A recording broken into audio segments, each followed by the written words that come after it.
팩트 진검승부 트루맨 시간이 돌아왔습니다. 팩트체크 전문 미디어 뉴스톱의 김준일 대표, 한겨레신문 김한 기자 나왔습니다. 어서 오십시오. 안녕하십니까. 네, 안녕하세요.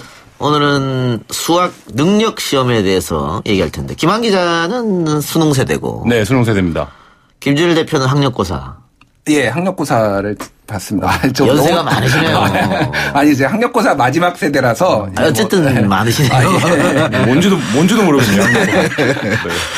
예, 지난주 수능이 치러졌는데 역대급으로 어려웠다, 이런 얘기가 나오고 있습니다. 비판이 쏟아지고 있는데 변별력 실패한 거 아니에요? 그런데 나한테도 어려우면 남들도 다 어려운 거 아닙니까? 뭐 그렇죠. 그러니까 네. 난이도 조절에 실패했다라는 게 뭐 여러 가지 의미가 있는데, 사실은 이제 적절한 것은 어쨌든 모두가 좀 이렇게 어느 정도 풀 수 있으면서도 변별력이 있는 것, 이 두 가지인데 이게 굉장히 어렵죠, 상충하는 거예요. 예, 그래서 예. 이게 어느 수능을 보더라도 이렇게 결코 만족할 만한 결과가 나왔던 적은 한 번도 없었던 것 같습니다. 예.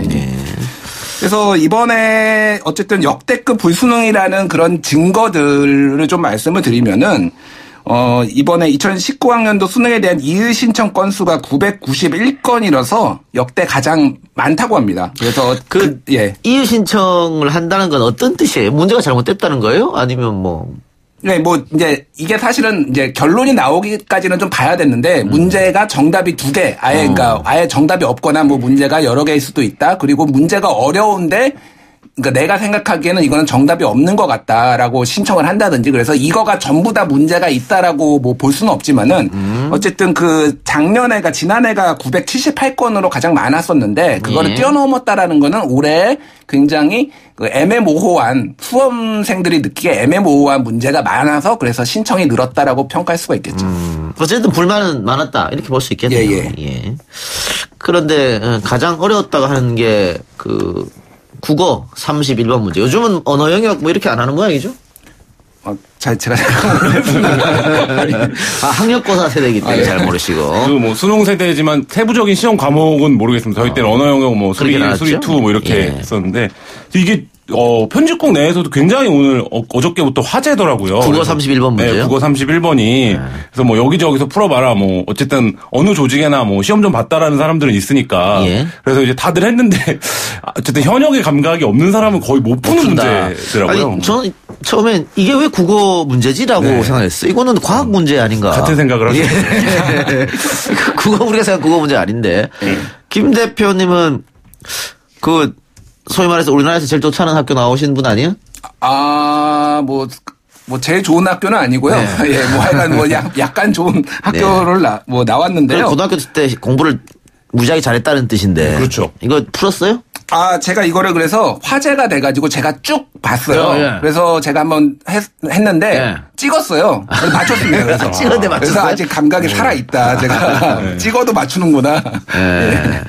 어쨌든 이 문제가 상당히 어려웠다. 그래서 화제가 됐는데, 과연 이게 틀리라고 낸 문제인지 이런 지적도 좀 있는 것 같습니다. 근데 제가 이제 수능을 여기서 유일하게 수능을 본 사람인 것 같은데. 수능 저도 첫 세대입니다. 그렇구나. 제가 매해 제 언어만 좀 시험을 잘 봤었거든요. 그래갖고 매해 언어를 풀었었어요. 그게 이제 나오면. 근데 어느 때부터 언어가 이제 아까도 말씀하셨지만 저희 차수가 배웠던 국어가 아닌 거예요. 그러니까 이런 문제가 대표적인데. 융합형 문제들. 그러니까 예를 들면 문학이나 뭐 이런 게 아니라, 그러니까 예를 들면 물리나 이런 부분들에, 그러니까 복합적 사고로 요하는 언어 지문들, 이런 것들이 굉장히 좀 생소하게 느껴졌는데, 이게 양가적인 측면이 있는 게 수능을 애초 도입한 목적이 그러니까 단순 암기형 교육이 아니라 그런 좀 복합적인 사고를 통해서 이 정답을 유도해가는 과정을 측정해서 이게 말 그대로 수학 능력 평가 시험이잖아요. 그래서 이제 그런 취지에서 생각해 보면 사실 이런 문제가 맞는 거죠. 그러니까 이런 과정에 연역적인 과정을 유추해야 되는 문제들이. 근데 사실 이게 시험을 보는 입장에서는 이 문제도 이해 못했다, 지문도 이해 못했다, 뭐 혹은 이 지문을 다 읽으면 끝까지 풀 수가 없다, 뭐 이런 얘기들이 이제 나오는데, 이 과정에서 거의 매해 좀 반복적으로 이런 문제들이 제기가 되고 있는 이 상황 자체가 대학 입시를 둘러싼 한국 사회의 어떤 모순을 보여주는 게 아닌가, 이런 생각도 들더라고요. 그러면 제가 예언하면은 내년도 수능 시험은 또 물수능이라는 얘기가 나오지 않을까? 그랬죠. 왜냐하면 전년도가 어려우면 다음 연도는 굉장히 쉽고 전년도가 쉽게라면 그 다음도 어렵고 늘 이렇더라고요. 반복하더라고요. 제가 수능을 2번 봤는데요. 재수를 해서 대표적으로 그런 세대인데 00년도에 수능 00년 입시에서는 교실에서 그야말로 통곡이 벌어졌습니다. 그러니까 가채점을 그러니까 예를 들면 너무 어려워서 그러니까 채점을 하는데 배치표와 내 점수를 맞출 수가 없는 지경인 거예요, 모두가. 그러니까 예를 들면 내가 평상시 모의고사 때는 이 정도 등급이었고 이 정도 등급이면 뭐 이 정도 학교를 진학할 수 있겠다. 이런 이제 것들이 고3 때는 왜 굉장히 그 감각이 있잖아요. 근데 이제 그 토대가 다 무너져 버린 거예요. 그러니까 내 점수로 어디를 갈 수 있는지를 아무도 알 수가 없는 뭐 이런 상황이었고. 근데 반면에 그 다음 연도에는 어떻게 됐냐면 만점자가 50명 이상 나온 아마 제가 알기로는 가장 만점자가 많이 나온 수능이 됐는데 2001학년도 66명이나 됐다고 해요. 그래서 그 해에는 또 나는 모두가 서울대를 가겠다. 혹은 뭐 내가 생각했던 거 훨씬 이상해서 그래서 그 해에 오히려 제가 뭐 정확하진 않습니다만 체감적으로 주변에 보면 오히려 01년 수능에서 입시에 실패한 사람들이 더 많아요. 그러니까 굉장히 자기가 업이 돼서 내가 굉장히 높은 점수를 받아서 훨씬 더 높은 학교, 그러니까 커트라인이 높은 학교에 갈 거라고 생각을 했는데 지원을 추후에 그렇게 했구나. 실패하는 경우들이 굉장히 많았던 것 같습니다. 예. 2002년도에도 그거 봐요. 2001년도에 시험이 쉬워서 2002년도 굉장히 어렵게 됐거든요. 그래서 당시 김대중 대통령이 국무회의를 주재하면서 쉽게 출제한다는 정부의 약속을 믿었던 학생과 학부모에게 유감스럽게 생각한다. 대통령이 사과까지 하는 일이 벌어졌는데 결국은 이번에도 그 난이도 조절 실패했다 이렇게 결과를 낼 수 있겠습니까? 아직 뭐 결과가 나와본 것은 아니니까 사실은 이제 근데 학생들이 느끼기에는 너무 어렵다는 거죠. 몇몇 문제들이 사실은 좀 과도하게 어려웠다라는 얘기가 나오고 있는 건데 정말로 전체적으로 어려웠는지는 좀 결과가 나와봐야 될 것 같아요. 지금 이게 특정 몇몇 문제가 지금 부각이 된 거는 맞거든요. 그래서 그럼 12월 5일인가 그때 가봐야 좀 알 것 같습니다. 예. 그래서 제가 맨 처음에 말씀드렸다듯이 내가 어려우면 남도 어렵고 그렇죠. 내가 쉬우면 남도 쉬운 거고 결국은 상대평가잖아요. 근데 이제 그 부분이 있는 것 같아요. 매년 이제 수능의 난이도를 측정할 때 이게 결국 오지선다형이면 찍어도 20%의 확률은 있는 거잖아요. 그러면 정답률이 최소한 20%를 밑돌지는 말아야 된다. 그렇게 되면 아예 그러니까 변별 자체가 절대다수의 변별을 못 해버리는 상황이 되기 때문에 근데 지금 문제가 되고 있는 문제 같은 경우에는 가채점 결과 뭐 한 18%에서 19% 정도 정답률이라고 하는데 그러니까 이런 문제들이 굉장히 좀 이 수능에 대한 그 논란을 증폭시키는 부분들이 있죠. 예. 2002년도 어려웠던 시험에서 언어 영역 문제 48번 문제가 가장 어려웠다고 하는데 그때 정답률이 11%에 불과했다고 해요. 네. 근데 글쎄요. 저는 학교 다닐 때 공부를 썩 잘하는 사람이 아니었기 때문에 어려우면 어려울수록 좋더라고요. 어차피 찍을 거니까. 하이 80%였는데. 어차피 찍을 거니까. 그런 생각이 됐었는데. 그러니까 이게 굉장히 어려운데 2002년도 이 수능을 이제 방송 준비하면서 대본을 봤는데 이거는 이제 제가 어쨌든 현직 기자고 한국 언어를 만지는 직업에 있는 사람인데 어렵더라고요. 이거는 그러니까 굉장히 어려운 문제고 그러니까 난이도가 있고 이게 그 시험에서 이게 나오면 어떤 느낌일까 이런 걸 생각하니까 좀 아찔한 기분은 들더라고요. 예. 절대평가로 바꾼다면 지금 시험이 뭐 불수능, 물수능 이런 얘기는 없어지지 않느냐 이런 얘기도 있던데. 그 부분은 타당한 지적입니까? 일단 이제 문재인 대통령의 그 교육 쪽의 공약 중에 하나였습니다. 수능을 이제 절대평가로 바꾸겠다. 왜냐하면은 이제 이 상대평가라는 게 결국은 전 수험생들을 1등부터 꼴등까지 뭐 이제 등급제가 있긴 하지만 어쨌든 줄 세우는 거거든요. 그래서 더 이제 그 해에 이를테면 더 똑똑한 사람이 그러니까 성적이 좋은 사람이 많을 수도 있고 더 적을 수도 있고 이런데 이거를 전부 다 이렇게 상대적으로 평가를 하는 게 옳느냐라는 거고 이게 오히려 입시 과열을 부추긴다라는 지적이 있어서 그래서 이제 절대평가로 바꾸겠다라는 공약을 이제 내세운 바가 있는데 이제 여론이 부정적이에요. 이거에 대해서. 왜 여론이 부정적이냐면은 이제 첫 번째 하나는 이 이제 소위 말하는 한국 사회의 주요 이슈인 공정성의 문제가 그러니까 공정성에 대한 이슈에 대한 바라보는 시각이 다른 것 같습니다. 그러니까 이게 이를테면 변별력 문제죠. 그러니까 이렇게 절대평가로 했을 경우에 변별력이 잘 갖춰지지 않으면은 나보다 공부가 못하는 애가 나랑 동일한 등급을 받아서 동일한 점수를 받아서 가는 게 이게 공정하냐라는 시각들을 많은 학부모들이나 수험생들이 가지고 있는 것 같아요. 그래서 지난해 8월에 절대평가로 전환하는 것을 논의를 했다가 반발이 많아서 그거를 1년을 유예를 했고요. 그리고 또 하나는 이제 그러면은 이제 수능이 아닌 이런 수시 전형을 좀 늘려야 되는 것 아니냐라는 그런 지적도 있는데 이것도 또 반대 여론이 만만치 않은 게 올해 이제 아시지 않습니까? 숙명여고 그 사건에서 보면은 한마디로 이제 학종을 믿을 수가 없다. 이렇게 학교에서 어떤 조작이나 이런 것들이 안 이루어질 가능성이 있냐라는 의문을 제기하면서 시험으로 해야 된다 또 이런 여론이 있는 거예요. 오히려 정시를 늘려야 된다. 수능을 더 많이 집어넣어야 된다. 이 얘기죠? 수능 중심으로 가야 된다라는 건데 이게 어떻게 보면은 예전에 그 소위 말하는 사시와 이제 법학전문대하고 논리하고 비슷해요.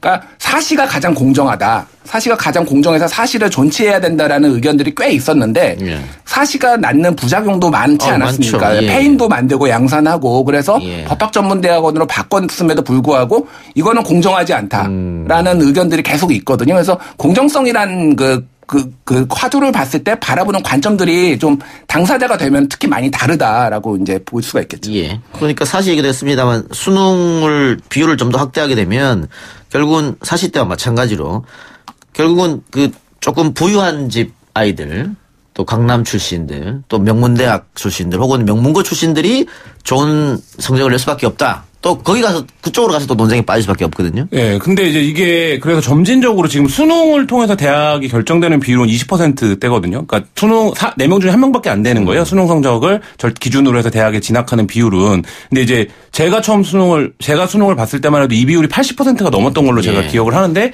이제 한 20여 년 사이에 점점 내려온 건데 근데 이 부분이 나와서 지금 숙명여고 사태가 나서 더 상황이 복잡해진 거죠. 근데 숙명여고 사태가 났기 전까지는 지금 이제 앵커님이 말씀하신 비판을 똑같이 학종 전형에 적용을 해왔었어요. 그러니까 훨씬 더 부모라든지 사교육 관련된 경험치가 높은 아이들이 훨씬 더 학생부를 잘 만들 수 있다. 잘 준비할 수 있다. 그러니까 이게 수능은 어쨌든 정해진 문제 범위 안에서 한 번의 시험으로 끝나지만 이 학생부는 12년짜리 게임이 되기 때문에 이 12년을 지원을 더 잘 뒷받침할 수 있는 아이들이 그렇죠. 더 잘할 수밖에 없다. 이 비판에 있었는데 이게 반대 여론도 물론 있었죠. 근데 이게 숙명여고 사태를 나서 공교육 자체를 신뢰할 수 없다. 이런 여론이 형성이 된 거죠. 그러니까 학교 체제 자체를 신뢰하기 어렵다. 그게 이번 수능이 어렵다. 불수능이다. 이런 게 이제 보태지면서 이 입시제도는 누구나 다 울고 싶은 상황이잖아요. 이거에 지금 좀 어떤 딱 버튼이 딱 눌려버린. 그래서 지금 죄송합니다. 공약사항을 지키기에는 이 수능에 대한 난이도 문제가 늘 발목을 잡고, 그 다음에 원래 이제 방향이었던 학생부 전형으로 애들을 선발하는 거는 이미 폐해가 너무 많이 드러나 있고, 뭐 이런 상황들이 좀 겹쳐지면서 어떻게 해야 될지 모르는 이런 상황이 지금 빠져버렸습니다. 지금 김 대표가 학력고사 마지막 세대고 제가 수능 1세대인데, 우리 때는 그래도 다 줄 세우기였잖아요. 그렇죠. 뭐 지금처럼 수시 뭐 이런 것 없고 무조건 수능 내신 이렇게 해서 쫙 줄 세우는 거였는데 그게 문제가 있기 때문에 이 지금 문제도 좀 바꾼 거잖아요. 근데 다시 과거로 돌아가는 건 좀 어려울 것 같고 이게 조화를 좀 잘 이루어야 되지 않나 싶은데 다른 나라의 경우는 어떻습니까? 다른 나라도 우리처럼 상대평가인지 아니면 절대평가인지. 다른 나라들의 경우에는 일단은 상대평가가 거의 없습니다. 뭐 전 세계를 제가 조사한 건 아니지만은 보면은 이제 주요 이제 우리가 비교 대상이 이제 주요 이제 선진국들이잖아요. 유럽이나 이쪽에 보면은 뭐 영국에는 A레벨 이제 대입 제도를 좀 말씀드리면은 프랑스에는 바칼로레아, 독일에는 아비투어, 핀란드에는 일리오 필라 스투킨토라는 이제 제도들이 있는데요. 전부 다 절대평가고 등급제를 다 사용을 하고 있습니다. 그래서 우리나라처럼 이렇게 상대평가를 해서 이렇게 좀 전체적으로 줄을 세우는 나라는 없고요. 이런 것은 일단 기본적으로 개개인의 능력이 다 다를 수가 있다라는 거를 전제를 하는 거예요. 그래서 또 하나는 대학 입시에 대한 어떤 사회적인 어떤 욕망 이런 것들이 한국보다 현저하게 낮은 거죠. 이 나라도 꼭 대학을 안 가더라도 이를테면은 다른 방식으로 내 삶을 잘 개척할 수 있다라고 보는데 한국은 전 세계에서 지금 80%까지 갔다가 좀 떨어지긴 했는데 대학 진학률이 거의 전 세계 톱 클래스거든요, 지금. 왜냐하면 대학을 못 가면은 내 인생은 끝난다는 한 번에 어떤 모든 도박을 거는 승부수 같은 이런 거기 때문에 여기에 더 민감하고 그래서 무조건 상대평가를 해야 된다라는 건데 어쨌든 지금 상대평가라는 제도는 적절하지 않고 전 세계적으로 봐도 거의 유례가 없다. 지금 그렇게 볼 수가 있겠습니다. 팟빵 앱으로 MR님께서 영어 문제 영국 남자팀이 해마다 응원하고자 영국 사람한테 풀어보라고 했는데 영국 영어 선생님도 다 틀렸어요. 유튜브 얘기하시는 것 같은데. 그 뭐 몇몇 단어들을 제가 봤는데요. 예, 뭐 세타이어티나 뭐 헤도니스 이런 단어들이 보편적으로 사용하는 단어들이 아닌 건 맞습니다. 그래서 이렇게 소위 말하는 이제 스피킹 위주의 생활 영어 중심으로 하다라면 이 단어는 나오면 안 돼요. 근데 변별력을 가리는 단어들, 이를테면은 영어도 이제 시험이 여러 개가 있는데 대학원에 진학하기 위해서 GRE라는 시험을 보거든요. 미국 같은 경우에는. 예. 그런 데서는 이런 단어가 또 나옵니다. 그래서 수능에서 좀 적절했느냐는 좀 볼 필요가 있을 것 같아요. 그러니까 뭐 그런 거는 있어요. 그러니까 왜 그런 거를 하는지는 충분히 이해할 수 있는데 한국 사람이라고 한국어 평가 시험을 다 봐서 다 만점 맞는 건 그렇죠. 아니거든요. 그러니까 그런 차원에서 본다면 우리나라 수능 제도가 이러이러한 것들의 여러 가지가 부조리가 있기 때문에 이제 그런 방식으로 우회적으로 사람들이 풍자하고 비판할 수 있지만 사실 뭐 그거에서 뭐 그 수능 영어 문제가 잘못됐다 이렇게 이제 인간관계로 성립되는 거는 사실 아니긴 하죠. 예. 그래요. 또 국어 문제지에서는 오탈자가 발견되기도 했다고 하는데 물론 뭐 저도 책을 여러 권 냈습니다마는 정말 몇십 번, 몇백 번 살펴본다고 해도 꼭 오탈자가 나오더라고요. 지금 수능 검토위원장 김창원 교수도 그런 얘기 한 것 같은데 3단계 과정을 거쳤는데 어떻게 오탈자가 났다 이렇게 얘기한 것 같아요. 근데 어쨌든 정말 김두표 말처럼 이 20살 때 혹은 19살 때 모든 게 결정되는 시스템이잖아요, 대한민국은. 거기서 이렇게 오탈자가 나왔다고 하는 건 조금 그래도 우리가 다시 한번 바라봐야 될 것 아닌가 싶기도 한데.